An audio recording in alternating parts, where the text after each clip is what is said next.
You're listening to the TEDx Newcastle University podcast. In this podcast, you'll hear all about what it's like to be part of the TEDx Newcastle University Society and how we plan our annual conference and event, which we have coming up soon and we can't wait to share with you.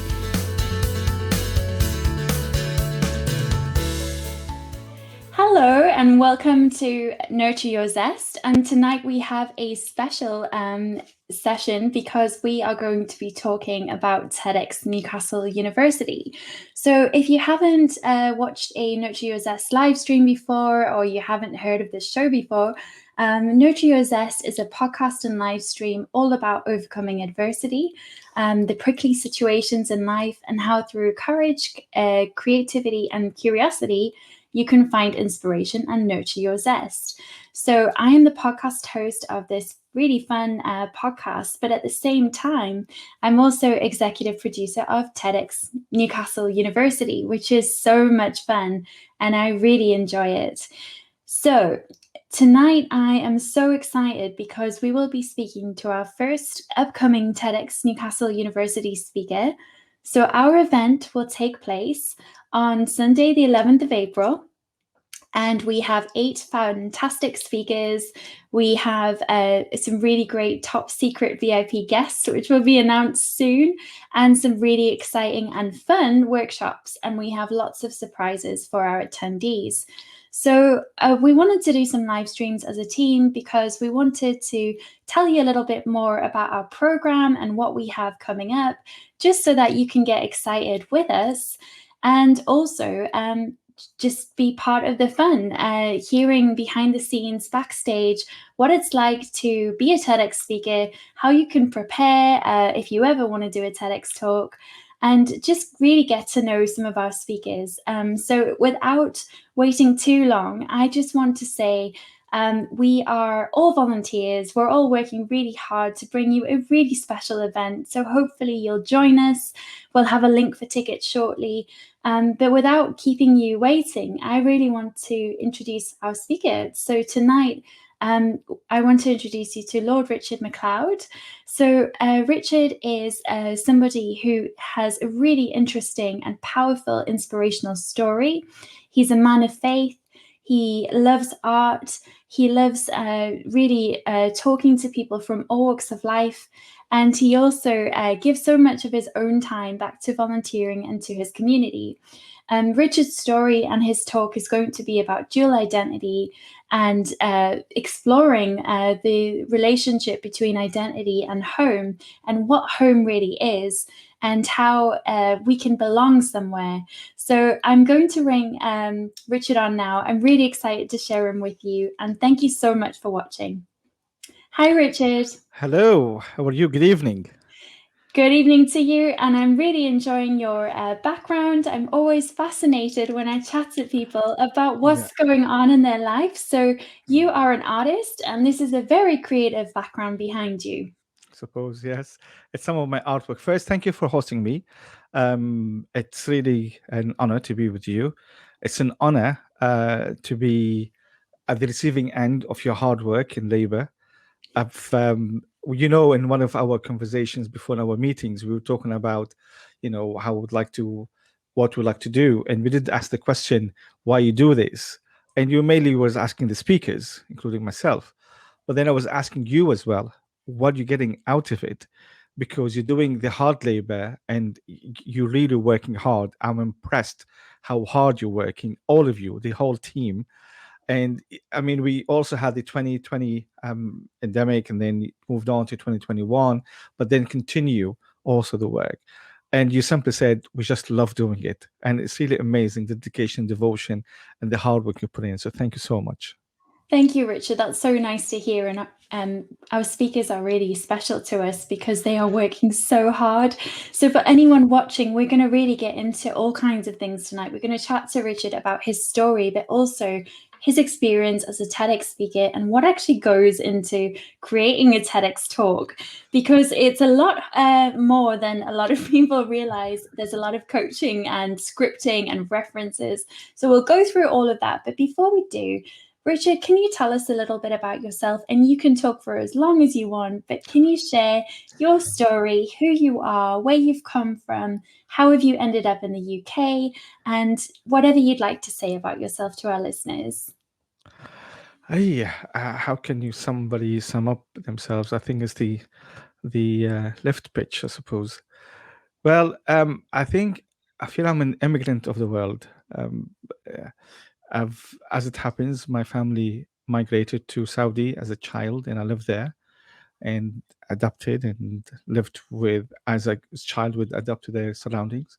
Went back home and lived there as a foreigner for a while until I adopted again. But then destiny had its own plan for me, so I had to leave Lebanon after I settled, and I came over here.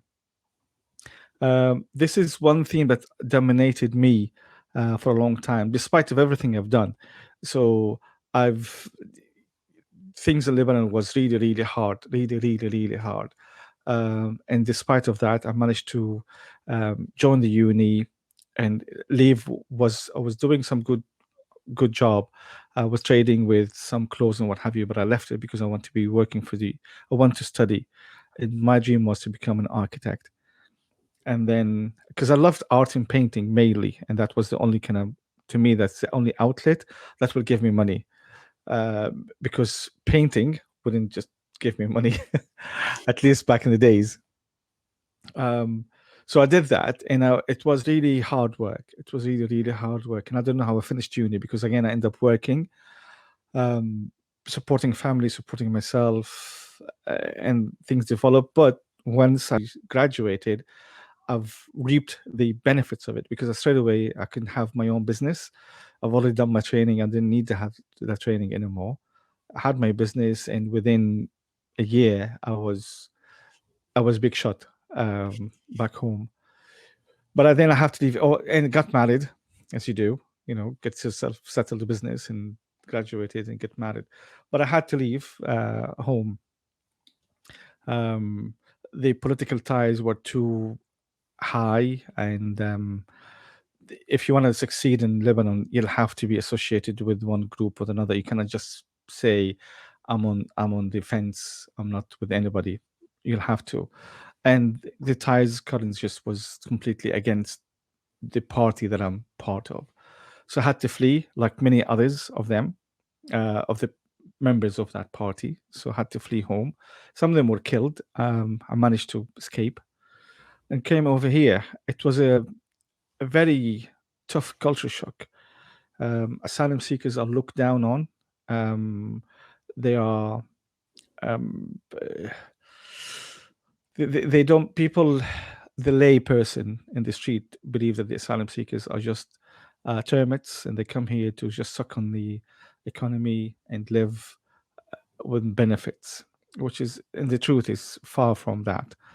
And that's according to the statistics and reports by the Home Office themselves. And one of the common questions that when I came over, is people were surprised that I speak English. And my education was in American University.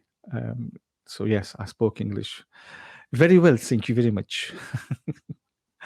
And it was, but the good thing is, from the moment I landed, I managed to, instead of trying to go and learn the language and kind of learn more about the logistic sides of it, straight away I managed to volunteer, and then within few months, when I got my work permit, I was working, and I start actually be part of the community in the society fiber, if you like, which allowed me to do a lot of things. I went into photography, and I won an award. I won an award for the Northeast, Thailand, sorry. I won awards in Egypt a couple of times for photography. Then I got into filming, and I made a couple of films, one with the Northumbria University and one with TSAD, coupled with TSAD University. One of them was shown in the TSAD cinema and had very good reviews. It was shown in other cinemas as well. But then I left all that and went into calligraphy. And then with calligraphy, I managed to kind of stay, if you like. One thing that was reoccurring to me, I was always trying to find home. So I left my Lebanese wife, married to my English wife. As it happens, things happens. But there was always looking for home, looking for what is home and how can you create home. And I made my film within Northumbria University, and we called it the 7 Years in the Castle. And we said the castle because the castle, you don't know what's the castle. Is it a prison, or is it so are you living in the towers or living in the dungeons? Basically, it's the castle. And yes, people sometimes from the outside, oh, you're living in Newcastle or living in England, but I'm actually asylum seeker here, and things are really difficult for asylum seekers. So we talked about that, and in that film, I've asked the question: if exile becomes home, what is home? And I kept on searching for that question, the answer for that question. I kept on searching on and on until when I joined, when I did my master's with the Sunderland University, we looked into what do I have. I was an architect. I cannot say now I'm an architect because I'm not registered here. But I've studied architecture, and I did all sorts of art and what have you. And how can I make home with this? So I did design studies, and then what we looked into is what is identity, what is home, and what is faith, and what's the link between all of them, and how is art is working with them? What's the dynamics between the art, the identity, the culture, and home eventually? And we went back and forward to try to understand what is identity, the definitions. As you know, when you're writing such a research, you'll have to agree on the definitions and then look into researches that's been written about it. And one thing interesting was there was few reports. So when you fail to make a link with the place you're in, this is a very critical time of your life that you might be open for radicalization. And if you can use another example, so when you have a teenager who doesn't have a family, he might be easily be taken by a mob to say, we are your family, and then they take him away and they do all sorts of things, and he become not a positive member of the society. So that's the critical of it. So it is a serious issue when you don't have an identity. Doesn't happen obviously with everybody. It just affects people differently. But it is one serious thing to look into. It's about the loyalty in a way. And one of the outcomes of these reports is now we have that the celebration of nationality and swearing the oath of the Queen, etc. It was actually direct income out of the studies. It's about the loyalty to the Queen or later to someone else, what have you. One of the issues that I found in my my master's was, how can you make a place home? And the thing is, if you look into on a more simple level, so if somebody goes into buy a house and go into the house, what's the difference that will be the house of Muhammad to the house of John? How this can be different? They can both go to the same newly built estate and buy the house and what have you. What's the difference will be? Difference will be is the customization. It's the way they customize the house. And how do they customize it? Not with the white goods, with the art. That's how they customize it, with the art. So one of the issues is, if the art that Muhammad is customizing his house with it doesn't belong to this land. It's always creating a link, almost a corridor, a something to pull away from this land to another land. And this is something that stressed the issue. So what I did is create a script, which is the first Arabic computer script in history, and it is one script that actually that you can use for two languages. So it's bilingual, and it's one script.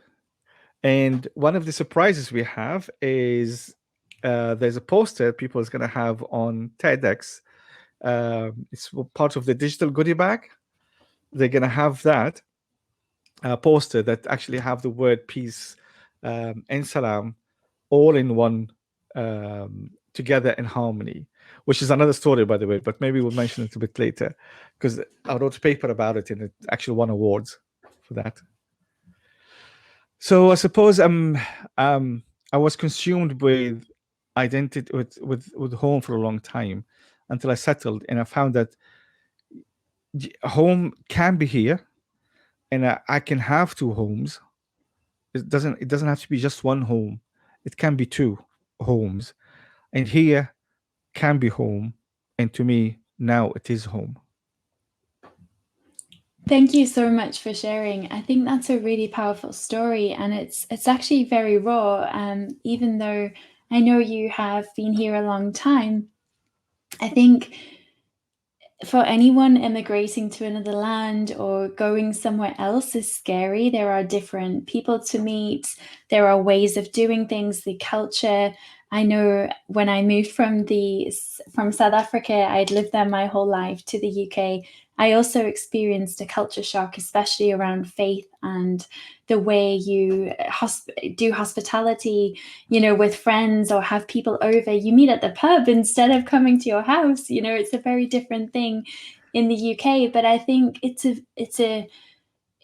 it's one thing to have a culture shock, whether you're a student or someone new to another land, but to also go through forced exile or to go through political turmoil or any of the reasons that people find themselves as asylum seekers. It's not that they want to be in those circumstances. There is something that is driving them to leave their land. And this is a very complex discussion.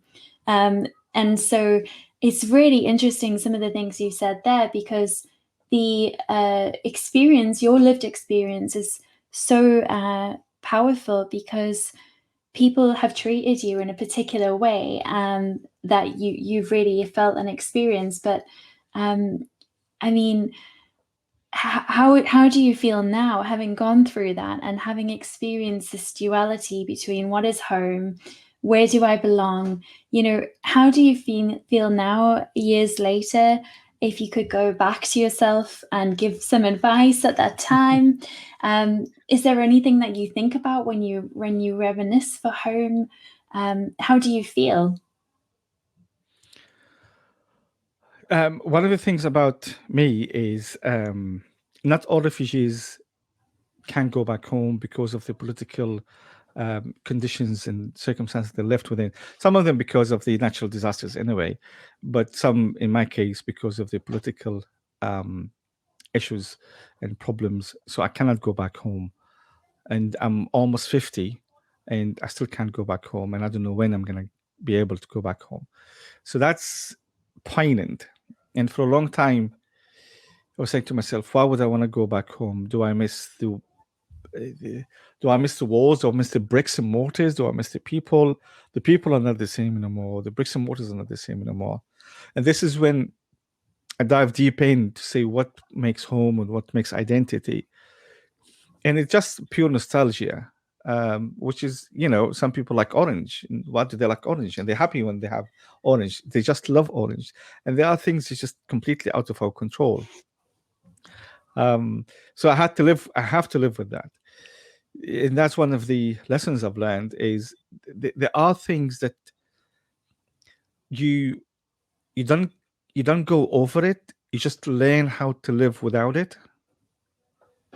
And I suppose nostalgia to my first home, if you like, is something I have to live without it. And I have to just to keep going without it and get used to living without. That's part of me is missing. You see, some of the refugees who came over, the first migration, the first generation immigrants, including George Alagaya and others, they manage, when they go back home, they close the circle and they feel settled. And I can't close the circle. And that's an issue I have to live with. So it's not easy in those terms. And if I can go back in time and give myself a and advice depends how far I can go back. If I can go back to Lebanon, I would say calm down, because you're heading towards to the cliff, and it's a whole different journey ahead of you. Just calm down and stop being cocky and arrogant, because that's going to get you into trouble, mate, big time. And that's something you can take on. No. But if I couldn't go back that far, go back maybe, I don't know, 15, 20 years later ago, I'll say don't lose faith.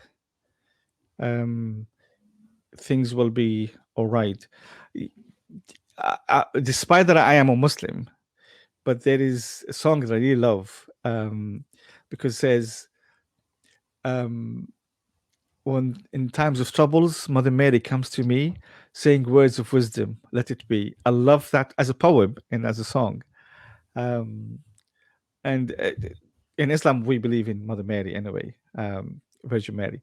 But it's just that song, it always among Quran verses and what have you that I recite every now and then. But this is kind of what I would go back and say, it will be all right. It's gonna go. Just it will pass. Now I have in my ring, I've got a sentence inside it. It said, "This time will pass." My signet ring. And every now and then, if I'm tired, I can look inside and say, "Yeah, it will pass." And I've lived long enough to say, "Yes, it will pass. You'll be fine. It's okay." We do get to the point sometimes, my wife and I, and sometimes it's hard to see through the woods, and say, "Listen, we've been through worse. It will be fine. Just calm down." That's my advice, but keep going. You see, that's one of the issues, without going into any political of the Home Office policies or what have you. One of the issues that kills the asylum seekers when they come over is they feel their life is standstill, because they can't work before they get a work permit, or because they get residency, what have you. So the life is standstill. And now, in my charity, part of the things we do to help the people is to sit down and have a conversation with them, say, "Where are you?" And just try to give them a bit of hope. So there's a family of asylum seekers from Lebanon.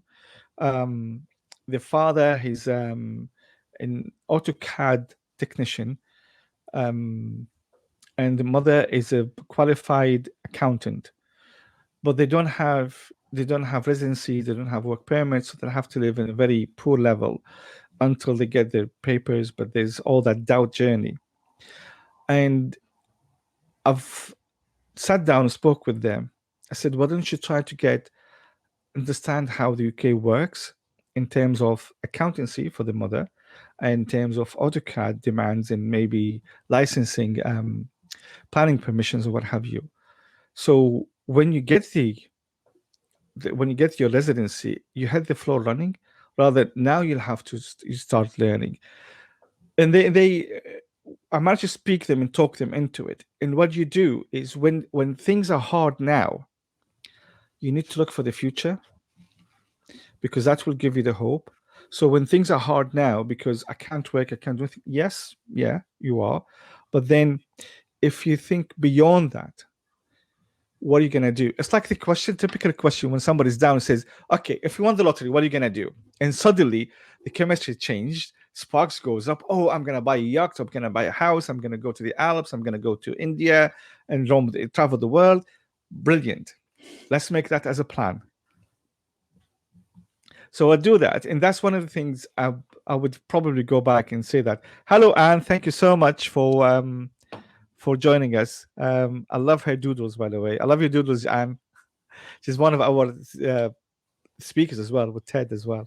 Absolutely. So for anyone who's listening on replay as a podcast, we've had a comment from Anne English, one of our TEDx Newcastle University speakers, and she said, "Fascinating journey. Appreciate you sharing your story and perspective, Richard. I think it's really nice, actually, as an organizing team, to watch the speakers make friends and get to know each other. There's such a wealth of different perspectives and different, different people that we are working with. So I think it's really great as well. And she does have some fantastic doodles. Her talk is very unusual. I've never seen anything like it, so I'm very excited. Richard, thank you for sharing that story and what you've been working through, but also, some of the challenges that will help anyone listening to widen their perspective about what it might be like actually to come to another country and to be in the circumstances where you need to ask for asylum. I think this is really important that, we've been able to hear what you're saying. And I really like the work that you're talking about in your charity and your work. So can you tell us a little bit more about that? Are you working with different families as they come in? How do you find them? What has that been like for you? I've always worked with charity in the UK. So I came and volunteered and what have you. And then I went into a more professional line with the art and IT even. But I'm one of the imams in the Newcastle University Mosque. So I'm an imam in that mosque. And when the pandemic hit, there was some of the Arabs, especially Saudis, who were studying in that university. They know me from the mosque. And they contacted me, said, listen, we've got all this food and many of us now is going back to Saudi. Will you be able to distribute this to some of maybe of the asylum seekers and refugees? I said, yeah, no problem. And that was the birth of the Lord MacLeod Foundation. We've collected food, furniture, other goods, laptops, printers. People left, and some of them just left and gave us the whole house. At some point, we had to rent vans so we can evacuate the houses and distribute them. It was logistically, it was a big operation. And so I started delivering the to families I know, and families told other families, became a word of mouth, and suddenly I was having people calling from all over the place, all the way to Manchester, and said, well, we can't deliver to Manchester or London, but we kept it within South Shields, Gateshead, Newcastle, Sunderland, some of people around Whitley Bay, a bit further than Whitley Bay. So it was in that region. So start recruiting volunteers, and we're keeping spreadsheet. My wife loves the spreadsheets. So keeping spreadsheets and what have you, and delivering to the people who needs it. And other organizations start to learn about us, and the thing is, there is food banks out there who's doing fantastic jobs. But for somebody who just came to the UK as an asylum seeker, for somebody who just came to the UK, they haven't got through the process of getting used to the food palate taste over here. So they still want to have hummus, for example, rather than have quiche, or want to have some of this rice and lamb before, instead of having fish and chips, for example. They haven't adapted yet. And having some food from home, it's a luxury to them. So when you provide them with that, it changed the day. If it wasn't the whole month, because it depends on the stock we give them. And then we organize that. So we start having the interest of different organizations, different families. So we started to make it as a foundation. And we did. And we've got now a website. It's called lordmacleodfoundation.org.uk, which you can donate there. And then and now what we're doing is we're planning to build the first community center in Berkeley, which is, hopefully it will not just be a place for worship, but also a place to meet as a community, experience some art, and experience some culturally interesting events. But one of the, I think, strength of this foundation is because I myself was an asylum seeker, and I know there's lots of support that I would have needed, but it's not there, or it wasn't there. Which is, one of them is introduction to the lifestyle of the UK, to the culture of the UK, to the diversity and equality in the UK, to the work ethics in the UK, to the way you should raise your children in the UK, and the way you are expected to treat the other half in the UK. At the minute, we had lots of issues with the families who came over because of these issues. They didn't know how things are working here. They're still working in the same mindset where they come from, where things culturally, frown upon, but it's fine. It will happen. So maybe you can smack, I don't know, your child, for example, or even your wife. It's fine. She'll come over it, or I'll say sorry and come back home. But over here, it's serious, and you might even lose the house and lose the family, and the families got scattered. Even the wife who's get angry, if she settled later, well, no, I think damage already happened. So try not to get to that point. So there's lots of issues and support that they needed. And for that, what I've done, I've hosted a psychiatrist, sorry, I have to be particular here, a psychiatrist in Newcastle. And he gave 8 episodes, which we recorded it and put it online in Arabic. So it's easier for the Arabs, asylum seekers, to actually access it and listen to it. And how to raise your children and treat your wife in a way that is healthy, prosperous, and enjoyable. Without you don't have to divert to the old cultural ways, if that bad habits, if you like. And it's making really good progress. But that's one way to support them, is how to raise your child in a way and treat your wife, and your wife treat your husband in a way that's not destructive in any way or volatile. And how can you disagree? All these things that they need to learn here, but they don't. If they didn't, you'd end up having a catastrophe with the family get broken up, they scattered, and then get this broken family, which is not healthy to anybody, and put a burden on the system as well. So that's why to support them. And as I said, sometimes we sit with individuals or families, try to give them a bit of different perspective apart from the usual perspective, which is, what, I'm sitting here, I can't do nothing, I'm depressed, I'm almost suicidal because I can do nothing. And then, well, let's see. Sometimes we are distracted with one thing and believe all the other positive things. And the other thing as well, sometimes, yes, there's lots of things you cannot control. So what can you control? Let's focus on this one, and let's work with them to go positively forward until things change. So these kind of things, and developing new courses anyway for that and what have you.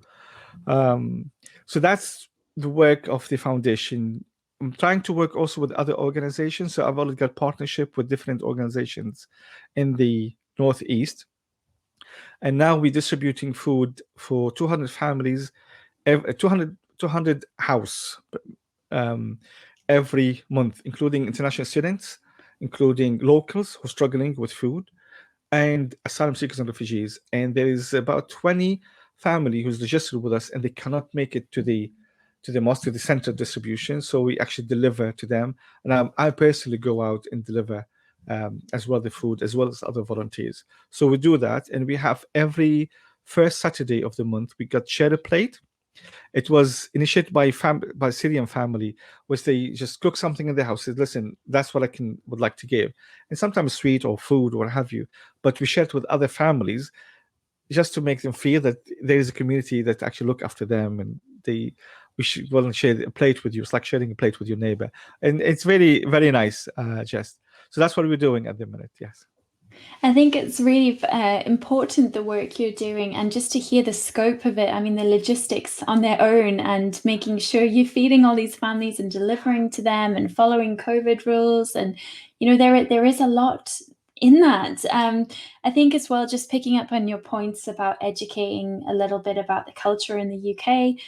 Again, I came from a different culture, not Muslim, but very, very traditional Christian, I would say. Coming to the UK, I found it very difficult, some of the things and behaviors or activities that happen sometimes. And I was used to getting smacked as a kid. There are certain things in the UK that aren't okay, and parents are more careful about here. And so there certainly is a lot to learn. And I can't imagine going through Excel, going through all these other changes, and then coming to a place and then feeling like you can't do anything, you don't have any meaning or purpose to your day. That must be really challenging. So I'd like to thank you for the work you're doing. What we will do is we'll share some links in the show notes to anyone who wants to support you and find out more about the foundation, because it sounds like you're doing really amazing work. What I would like to do is I would like to show listeners something that is so special to me. It actually sits on my wall. This is a beautiful, a beautiful, what would we say, a painting? A painting that, yes. A painting that Richard created for me. And what I want to say about that is, for those people who are coming to the TEDx Newcastle University conference, we do have a very special workshop where Richard will be teaching you how to paint your name and to do some calligraphy. So Richard, would you like to share a little bit about that workshop and what attendees can look forward to? Yes. I've developed over the years, especially in my MA, a simple method of how to improve your handwriting quickly, and then add a bit of color to it and make some nice paintings. And because the thing is about calligraphy, the term itself only means beautiful writing. So with a bit of writing slowly and just focus, and also maybe a bit of guidance, maybe a bit of ruler or lines and the right tools, you'll be able to produce beautiful painting, just like Ashleigh had. Although it's written by me, painted by me, but you still can do something as beautiful as this one. And I've run many workshops, by the way, with attendees who came over and created some nice artwork. We even had exhibitions in Newcastle, including the library, the public library of Newcastle, where we show the art, and we even had some artwork sold there by somebody who didn't paint before. So you can expect that, and you'll be able to take away all these tips about how to improve your handwriting and even make a painting of that.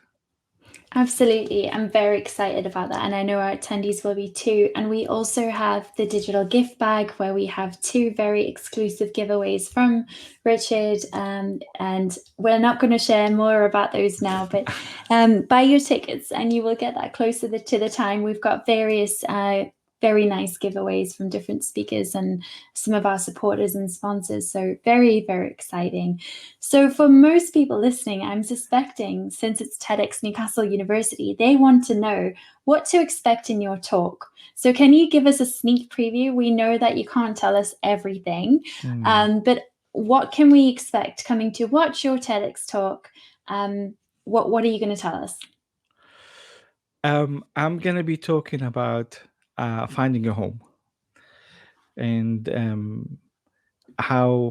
why it's important for many of us, and even for the others who doesn't realize that it's still important to them, but maybe they haven't went through that phase one way or another, because it's just there.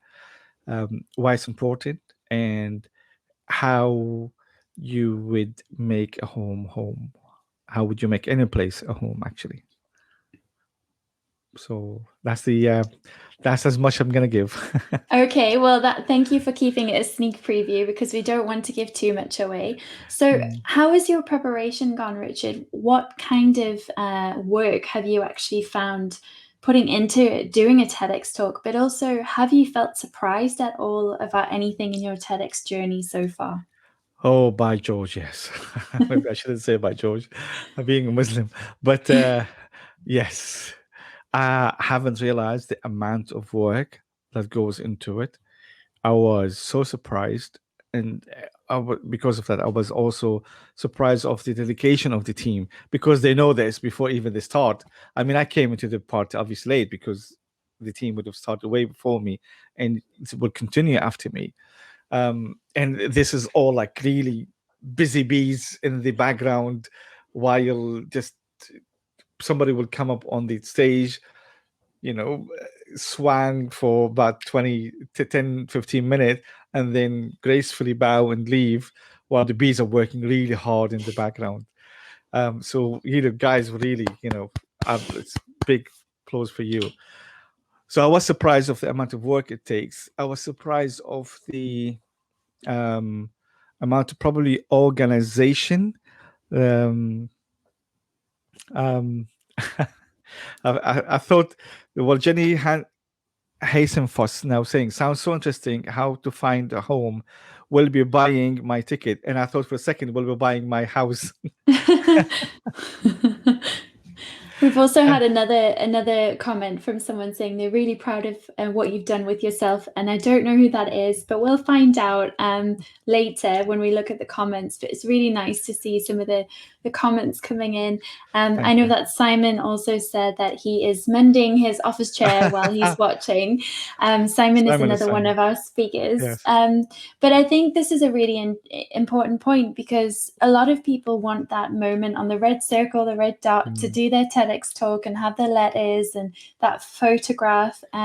It's kind of like I guess a special accolade that you can add to what you're doing. But the way that TED works and TEDx works is they're very, very focused on the curation process and how we script your talk and the references you use and, how to speak in a certain way. And I mean, I do want to, at this point, just give a really big shout out to, we have two amazing leads on our curation team. So we have Annika Klauske, can't say my words, Goklowska, and also Ziyu Tian, and they are both amazing, and both international students. Anna's actually in Poland at the moment in COVID, coaching our speakers via virtual calls. And I think just the work, like you say, that goes into making this event, to all the logistics, all the help and support for our speakers. I'm really proud of the team for all their hard work in this. So I'm glad to hear that you've enjoyed that, but also that it's been hard. Indeed. I mean, that only proves something, is some of us know the principle. Good things will come with hard work. I mean, yes, work smart, not hard. I agree with that. But there's a good level of working and thinking and planning and processing behind any successful project or event. And although TED Talk is famous for the red dot and somebody standing there talking for 10, 15 minutes and then making this big gift to the people with that piece of knowledge they're giving, and they leave, that charm about it, that magic about that 10, 15 minutes is not magic. It's hard work. It's hard work, hard work, hard work. Smart work, yes, but it's really hard. And being part of it, I mean, I was saying to my friends, you know what, I'm involved in this project where I'm going to be talking for 10 minutes, but you know what, for that 10 minutes I'm doing about 100 hours of preparation. Unbelievable. But that's the reality. You prepare as much. And I'm so excited about this experience because I know for a fact that I'm a public speaker in many ways. So I do my online shows and I improvise most of the time. And I do the ceremony every Friday in another mosque, not the Newcastle Mosque, in the Nali Mosque in Newcastle. So I do it every Friday and I improvise. But I know for a fact I'm changing now because of this process to the better. And anybody, if you tell about TED Talk, so they love it. And then I would say you will love it, you as a listener, but we as speakers, we adore it because it changed our lives. Oh, wow. That's a really a big claim to say, and I'm really glad to hear that. I'm glad it's been life-changing. I think for those who don't know as well, in preparing for a TEDx talk, one of the helpful things is there is a TEDx masterclass that actually anyone can buy on the App Store. But this is quite useful because it helps you to frame and prepare your structuring of your talks. And that's quite a useful thing, I think, in some ways. But yes, it definitely is transformative in the way you communicate. And I think although our speakers are really amazing, and they have been from the beginning, to watch how the scripts have adapted and changed, and the group rehearsals we've been having, watching different speakers hear each other, and I think it's really fun actually to watch this development and this journey. I'm really proud, and I'm excited for the day. So okay, I'm mindful of the time. I would like to ask you, Richard, so 2 things. Yes. One is, what did you hope to get out of your TEDx talk, and has anything changed? And then I'll ask the next one.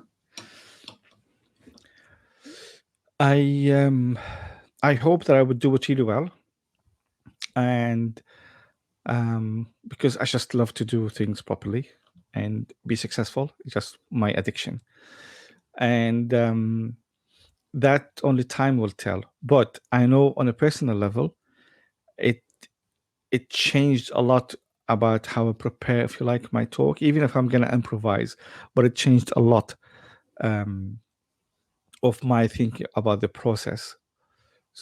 So I'm hoping to be able to make an impact and make a change. And I suppose a lot of us are hoping so. So this is yet time to tell. And I might never know, but I hope it will happen.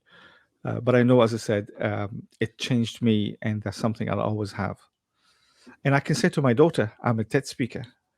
TEDx. TEDx, But sorry. you might I'm be a a TEDx speaker one day. It's on my vision board too. So I agree with you there.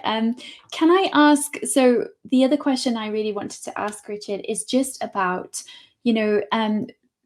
if you were to give anybody else who is going to apply to do a TEDx talk, whether it's at TEDx Newcastle University or anywhere else, what is that one tip that you would share that really helped you? One tip? Oh, it's hard. I suppose I can't just say one. Be creative, work hard, be sincere, I suppose. Those are great tips. I like them a lot. So we're going to, after this call, in our show notes, we will share where we can find out more about Richard, where you can find out more about the foundation. It would be great if you would like to come and support Richard, come and support the amazing work he's doing and the story he shared. Buy your tickets and come along, and also experience the very unusual and special workshop that we have, and special gifts coming in your digital gift bag, which we're very excited about.